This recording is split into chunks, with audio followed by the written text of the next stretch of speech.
Hey everybody, this is herculespetix, founder, curator, docent, and gift shop employee of the herculespetix Academy of Comic Book Studies. Today we're going to be looking at Murder by Remote Control, a graphic novel mystery by Janwillem van der Wetering, who was, I guess, a pretty prominent mystery writer in the 70s and 80s. And more importantly, it's drawn by the wonderful Paul Kirchner. We here at the herculespetix Academy have made, we're big fans of Paul Kirchner, let's just say. We don't really hide our love for him. Pretty bland cover here. They just took panels and made this. I think they were trying to make it look more like a real novel as opposed to a comic book of the publishers, because this is very strange. This came out in 1986. The project was begun in like 1983, 84. Took Paul Kirchner like a couple years to draw it. And so this is an original graphic novel, made for the mass market. I don't think this was even sold in comic book shops. But came out the same year as Mouse and, The Watchmen. But nobody cared about this one. Nobody realized how great it was. I think it went right to the remainders. But it's amazing. It's just so... This is like a metaphysical, psychedelic mystery story. Really nuts, really crazy, but brilliant. It's this little digest size. I don't know if you can tell by the size of my hand. Unfortunately, I used to own the original Dutch version of this, which was an album size, 8.5 by 11, hardcover. But unfortunately, it wasn't translated into English. And I had it for years, and I just, kept it because I love Paul Kirchner's art so much. I couldn't read it. And I had no idea that there was an English language version made in 1986. And I found this a while back. And unfortunately, I got rid of the album size one. But in 2016, I just found out on the internet, Dover Press published a version of Murder by Remote Control in the original good size, 8.5 by 11, the way the artist wanted it. But I guess at the time, this was such a gamble. These guys were turned down by like so many publishers. They just didn't know what a graphic novel was. But then 86 rolls around and people got it. But they didn't want to throw a lot of money behind it, so that's why it's a small, dinky size. Because it would have cost a lot if it was a big album, So let's crack this open. I have a feeling you're going to like this a lot. I don't want to crack the spine, so I got to be careful the way. Kind of hold it to the screen. So this book takes place in Maine, which is where Janwillem van der Wetering lived. He was an expatriate, a Danish chap. And we see here a man fishing on a lake. There's 4 houses around.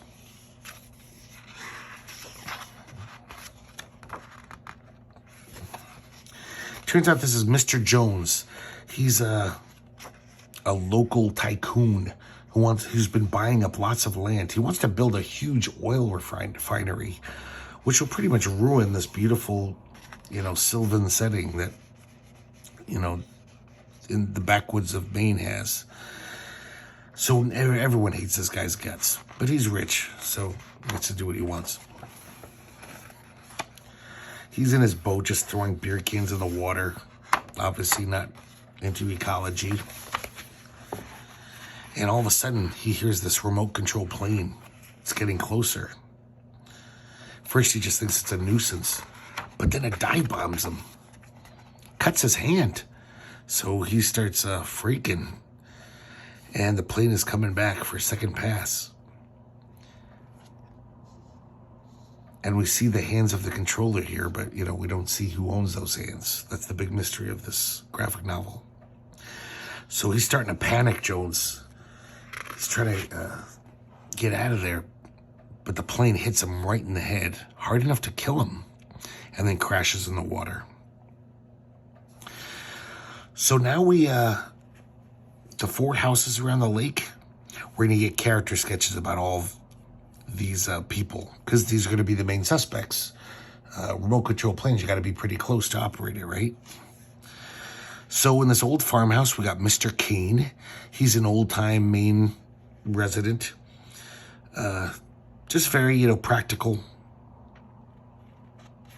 Very sensible, practical guy. We see Valerie Curtin. She's a young woman from New York City. She's a woman of some means who keeps to herself.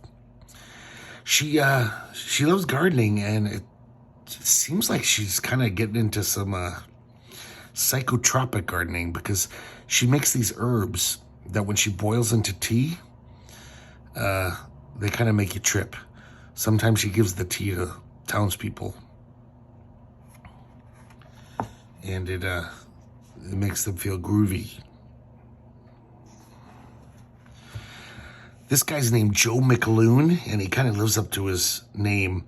He's pretty nuts, this guy. He was an old biker whose legs lost the use of his legs. So his mansion, he's got all these ramps so he can ride this chopper motorcycle around. And he lives with these two women. It's almost like he's got an open marriage, or two wives, And then we see Steve Goodrich, a retired actor, who's a pretty big actor, I guess. And he lives at his mansion with his butler, Eric. So the sheriff shows up to the scene of the crime.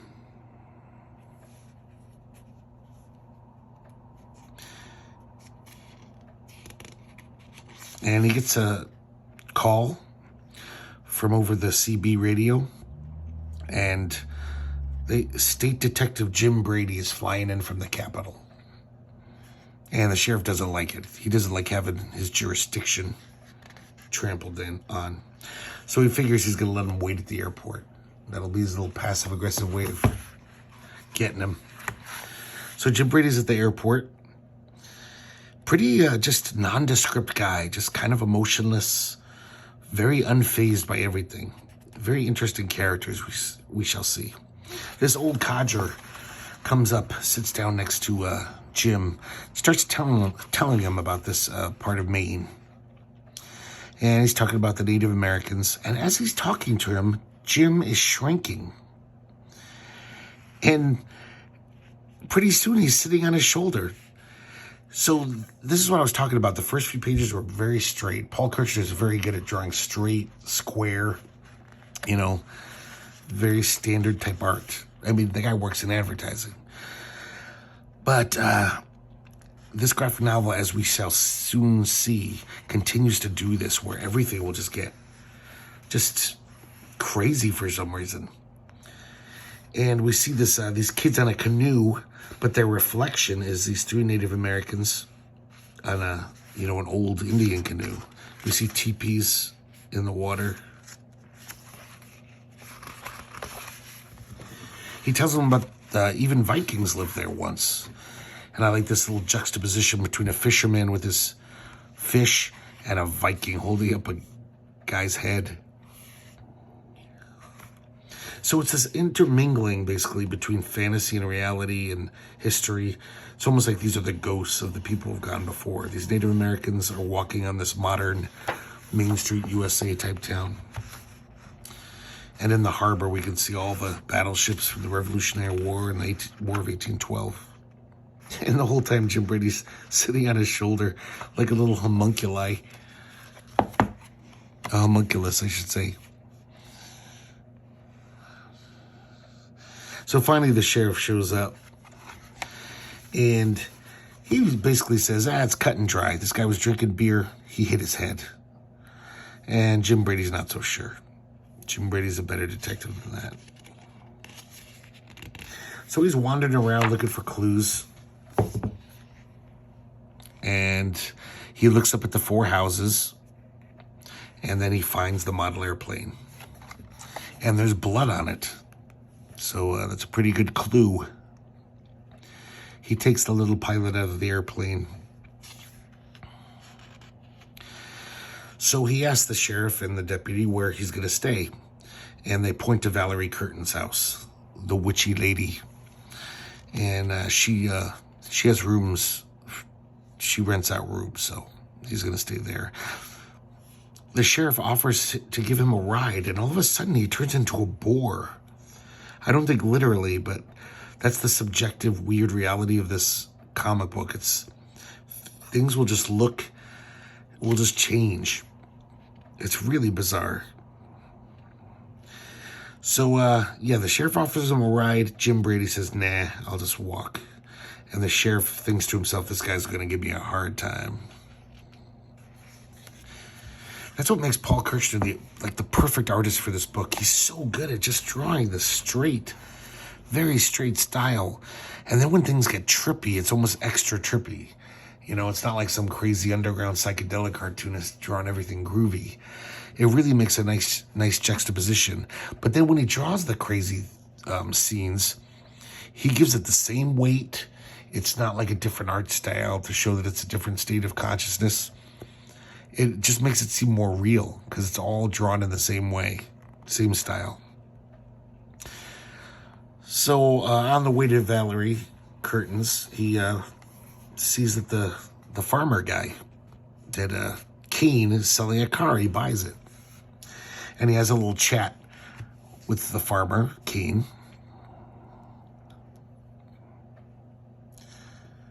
He's got these really tough dogs, these guard dogs. And he's talking to him about his days in the war. He sees his old war photos. I should say Kane's war photos. Jim Brady's like, oh, look, you were in the service. And he talks to Davis about it. And I'm sorry, Brady. Jim Davis draws Garfield. Jim Brady is our protagonist. And this is another thing. As he's talking about the war, we almost get this like collage of military iconography. Oh, shit, I can't say that word. Iconography. Fuck me. I can't do it.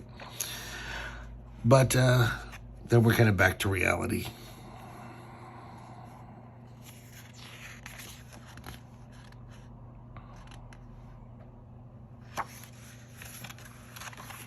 Now he is at Valerie Curtin's house, and we see what a weird guy Jim Brady is. Her little chihuahua's biting at his cuff of his pants, and he just takes the teapot and pours it on the chihuahua's head, which makes the chihuahua behave. He runs over to the sofa.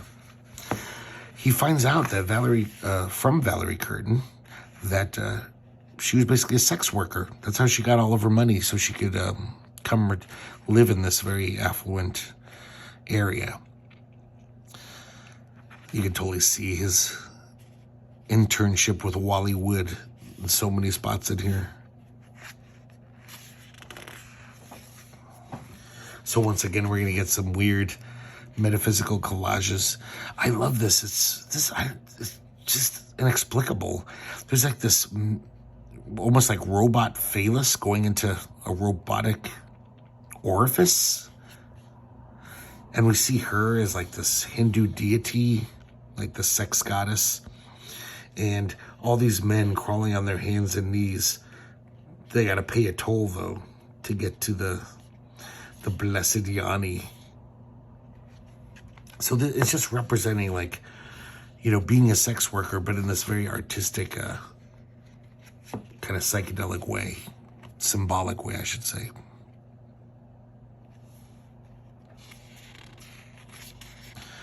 Once again, like, Jim Brady is in the tray, coming through the food tray, or the tea tray.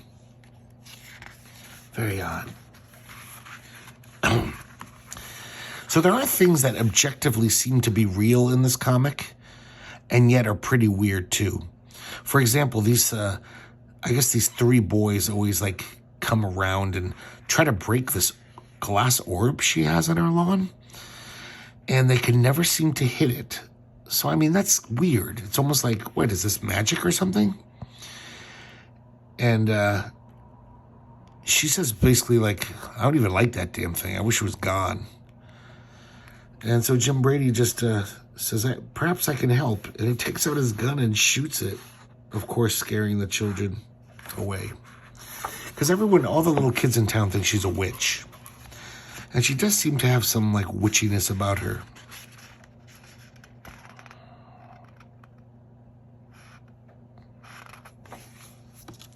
So now he goes to visit McAloon.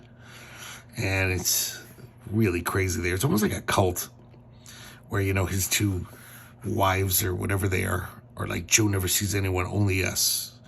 And Jim Brady's just like, he'll see me. So Jim Brady's very polite and nice, but he's very no-nonsense and firm when he wants something. And basically he's asking everyone he meets, you killed Jones? He just comes right out and says it. McLuhan basically says, if I don't like a man, I'm not going to put him out of his misery nice and quick. I'm going to make him, dance to his own tune. I'm going to make him suffer, so I wouldn't do that. He's really into guns. Oh, so here we see some more symbolic art. He's telling him the story about how he lost his legs. He was a biker. And this symbolic thing, I don't know if this is representing, they're showing all these like 50s, almost like clip art. It almost looks like J.R. Bob Dobbs type stuff, And I think, and there's Boy Scouts saluting, all these signs that say yield, speed limit 30. So I think they're basically saying that he didn't want any part of that, boring 50s, happy days world. So he became a biker. But his injury was very mundane. He was just crossing the street, walking across the street, and some dotty old lady hit him with her car. And he lost the use of his legs. But she had a very good insurance policy. So that's how he has enough money to live in this mansion. We see more of those retro 50s things, guys playing golf.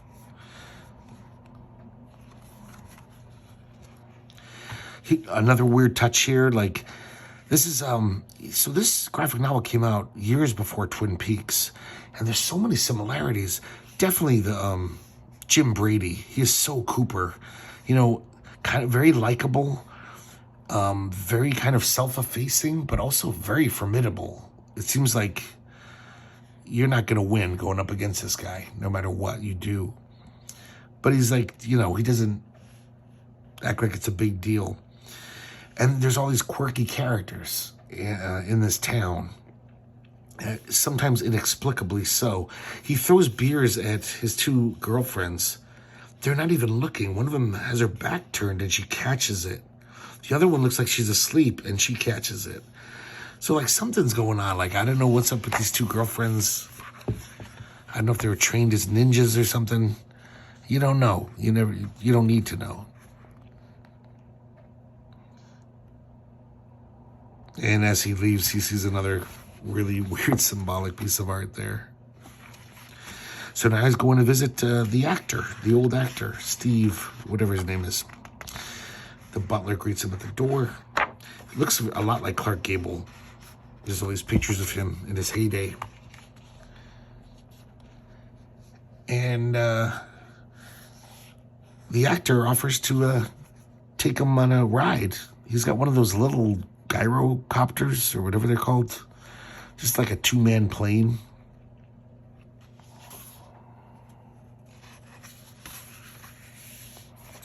Shit, I don't know if you can see that. Yeah, like I said, I don't want to crack the spine, so I have to be careful the way I hold this face to you guys. So he looks in the binoculars while he's flying around town, and he sees the sheriff. Looks like he found a suspect. And the suspect's pretty nuts. Hare Krishna up in the sky, fresh salami and seedless rye.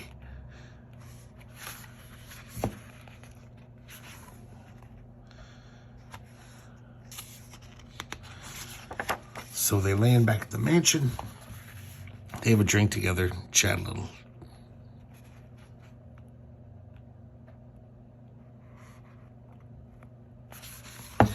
Now we're back at the sheriff's office. They're grilling the suspect. And obviously this guy didn't do it. He's fucking nuts. He's kind of like this mystic. He signs a confession, but when the sheriff asks him about it, he says, "I confess to all the crimes in the world. I am the Avatar. When do you serve supper here?"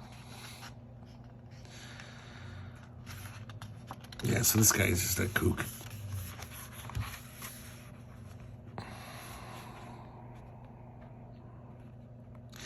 Jim Brady pretty much instantly knows that he's not the guy. He's not the suspect.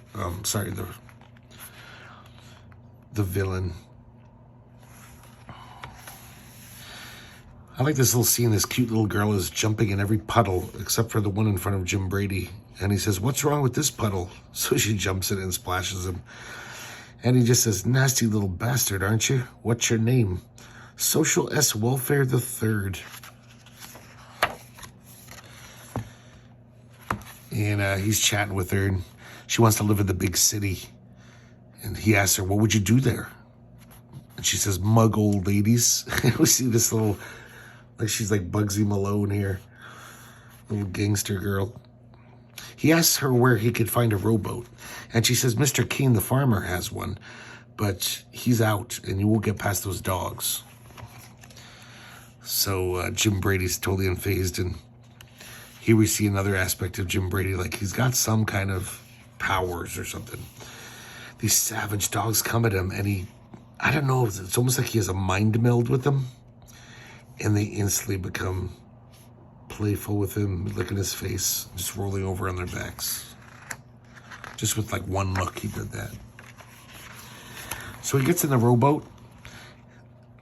He sees that Curtin is getting a little chummy with the actor, or they've been chummy. But more importantly, he sees this freighter from South America, the steamer, and they're doing some transaction with a local boat. And when he looks at the top of the boat, it's the sheriff. And it looks like it's a drug deal.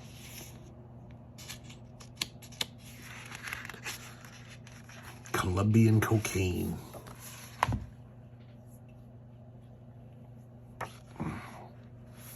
Gotta make sure you can see this. Yes. So he finishes his boat ride and goes back to his room at Miss Curtin's house. And she gives him some of her psychedelic tea.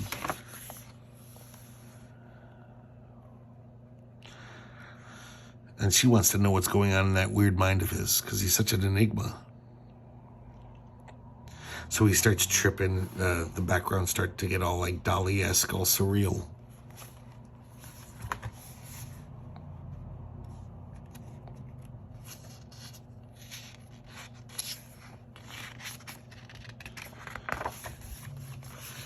So then their astral selves leave their body, and they float outside and make a astral love. Looks like they're humongous. The following morning, the actor is giving him another ride in his little plane.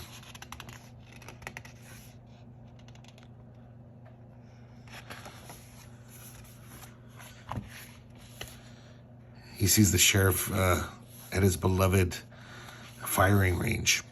The sheriff is a Vietnam vet. And he loves to go out to his firing range, and he dresses up these mannequins as Viet Cong soldiers. And he just mows them down. And I love this. So I think this is how the sheriff sees himself, as this like super Rambo character. He's got like all these pistols and bandoleros. He's got these weird, like, it looks like 20 little gun belts on his legs. It gives him almost like a cyborg-like appearance. His cop car is like hovering, like it's a helicopter in Nam, you know, has the missiles. So I'm pretty sure that's why that's drawn that way. In his mind, that's what he sees. So the actor drops off Jim Brady and Just having a chat with him. The deputy calls the sheriff and says, hey, you got to get down here. That suspect is going crazy. So the sheriff jumps into his cop car to go, but it won't start. And Brady says, use my car. Offers him the keys. He walks around to the back of the cop car, pulls a potato out of the exhaust pipe. That's an old trick you can do to make someone's car not start. And then he drives the car like about 50 feet right behind the firing range. And he laughs to himself, so we'll find out why. The sheriff comes back. And, you know, Brady's kind of baiting him, picking up the bazooka. And the sheriff's like, give me that. And he kind of baits him by saying, like, you sure you want to shoot up your valuable property there? And he's all like, them dumb trees, watch this chump. And he, you know, blows up the stand of trees, but he didn't realize that his cop car was behind it, where Jim Brady parked it. So he knows he got pranked. So here's another weird symbolic thing. He turns into a triceratops and charges Jim Brady. Jim Brady effortlessly flips him.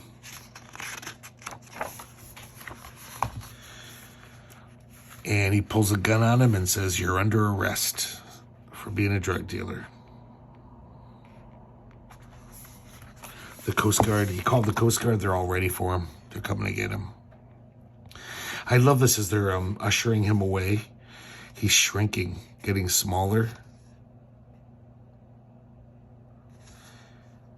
And Jim Brady rubs it in and says, maybe you should have picked me up on time when I landed at the airport.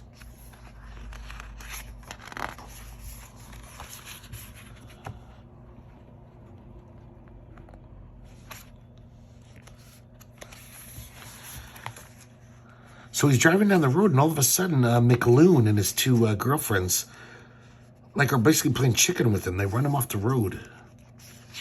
So Jim swerves to avoid him. And he's kind of stuck. And then it's weird how nonchalant he is. He doesn't get mad at him. He just says, hey, can you give me a tow? Which McLoone agrees to readily.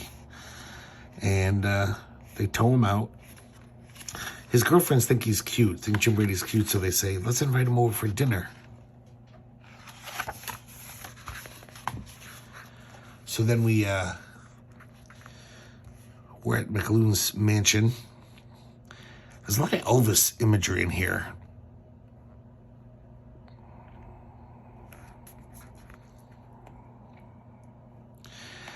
I like this. McLoone is almost like some knight with these robotic legs. And then all of a sudden they turn into a band.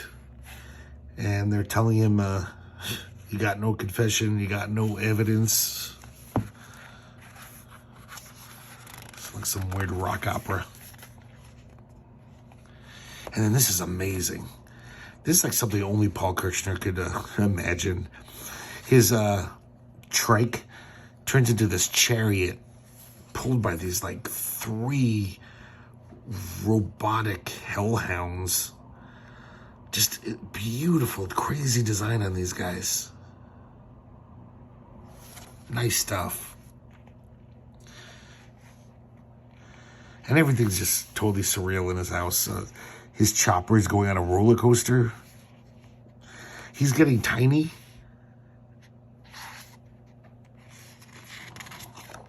And they're reciting Elvis Presley lyrics. We see more Elvis imagery.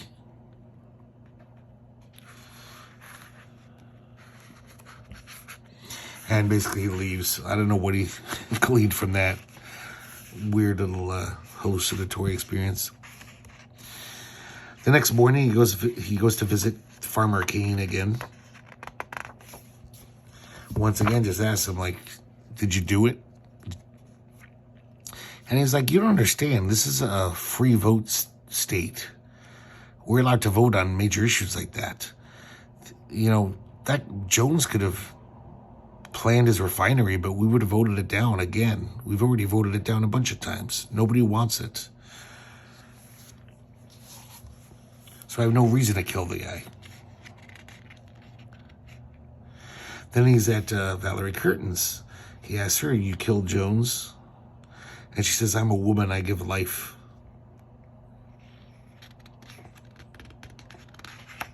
She feeds him a lobster.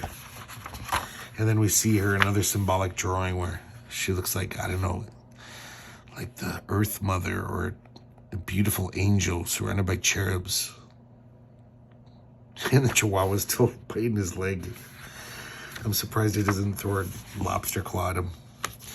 So he goes to visit Steve Goodrich, the actor. I love this, how his mansion has a marquee with a ticket booth, and the butler sits at the ticket booth just waiting for people to come. Jim Brady says, one adult to see Steve Goodrich. Certainly, sir. $3, please. The show begins shortly. Please hurry. It's so funny. I wonder if they made a movie of this. This would make a great movie. So he sees the actor, Steve Goodrich, and he says, basically, you killed Jones. He's not asking him a question. There's no question mark. He's like, you did it. And he basically did a deduction by subtraction. The other three people, suspects, he knows they didn't do it. So he was like, it must be you.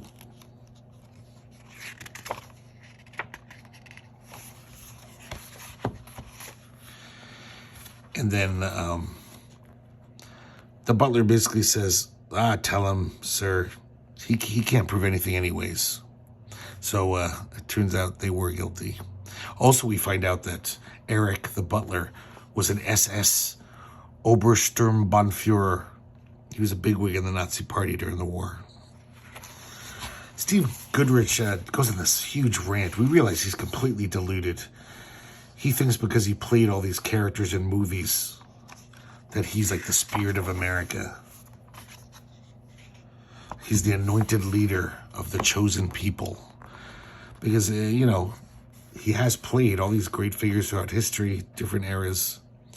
And because he's nuts, he almost thinks it was real.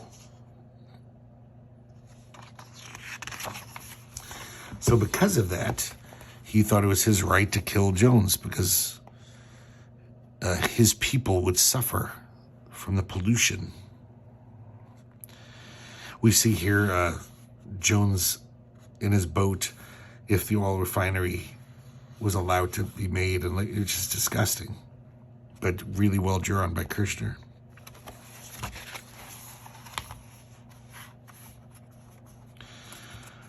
So another really nice symbolic drawing showing his megalomania.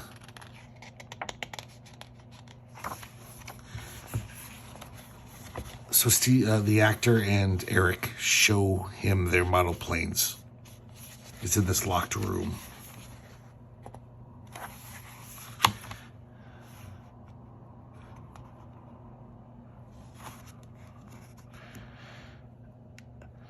And Steve Goodrich asks him, you would arrest me, the symbol of the American screen, the archetype of the nation's glory? And he realizes he's nuts, so he just, talks to him like you're talking to a crazy person. So he says, how right you are, the glory must go on. But let me make a suggestion. How far does that plane of yours fly? Fly east, young man, and don't look back. They're on the Atlantic Ocean. So the thing can reach like 117 miles. So basically he tells him it's like the most glorious thing you could do is just fly off into the ocean until your plane crashes in the water. The thoughts of us little people go with you. He's kind of into it. It's like this big blaze of glory appeals to his, megalomania. And but he has second thoughts, and look, he turns into a chicken for a second. But Jim Brady says, cut, let's do this right. This is your finest role. And all of a sudden he's in a director chair. You see cameras. The plane is now like some amazing Spitfire or something. And he's totally buying into this. In Steve Goodrich's head, he sees a headline: Steve Goodrich makes ultimate sacrifice, millions mourn. And then Steve says to Eric, he says, aren't we in this together? And so he joins him. He doesn't seem as gung-ho because he's not as deluded as Steve Goodrich. And so these two nut jobs do it. They fly off into the Atlantic Ocean. And Jim watches them the whole time. And then at nightfall, obviously, like a few hours later, I love this. You just see it's all dark now. And he just thinks to himself, splash. Like he knows that their journey has come to an end. So now we see back in the capital of Maine, Jim Brady's home office. He's back. And he goes to a superior to report. And he looks just like him. Literally like a mirror image. He asks him if there's any loose ends. And Jim Brady says, all taken care of, sir. Then this other guy shows up who looks just like Jim Brady. And he says, sorry to interrupt, Jim, but it's time to file you away.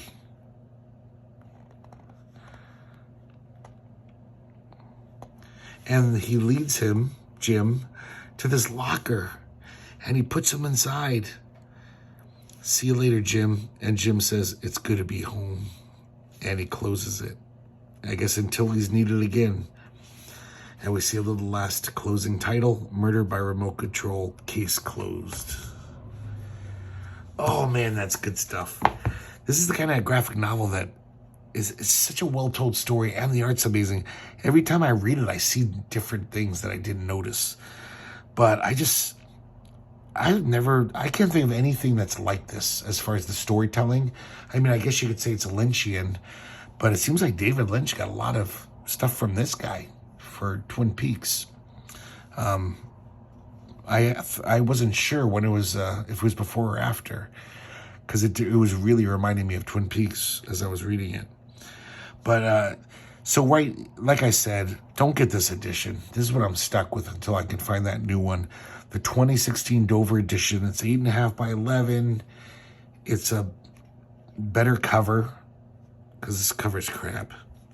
It's got a new, an old pencil drawing that Paul Kirchner did around the time of 1986, and he just inked it for that edition, and that's the cover, and it looks great.